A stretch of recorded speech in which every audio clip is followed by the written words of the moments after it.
Pag-usapan natin ang mga ito. Eto, tingnan mo, paa ng manok, tapos, of course, wala, kinuha na yung laman, pero, natira pa yung mga cartilage. Oh, ayan, oh. Yan, maraming collagen ng sausage na yan, hindi mo malalaman. Wait. Hindi po gagawing sausage yan. Papakain po yan sa isda. Naku po, ganito pala nila ginigiling ang karni ng manok. Sinasama nila ang balahibo bago nila ibenta sa merkado. Wait. Product testing po yan ng makina. Hindi po nila ibebenta yung karne sa merkado. Okay? Just one way of marketing. Grabe ito mga boss, panoorin nyo gano'ng karami yan.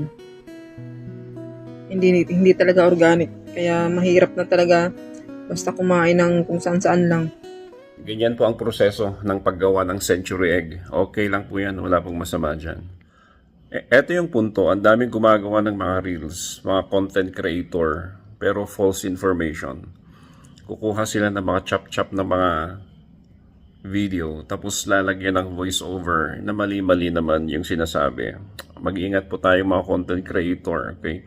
Huwag po tayong magkalat ng false information. Kasi syempre kawawa naman yung mga industriya na gumagawa ng mga ganitong mga produkto na okay naman yung ginagawa nila pero ginagawa natin ng content na hindi naman totoo.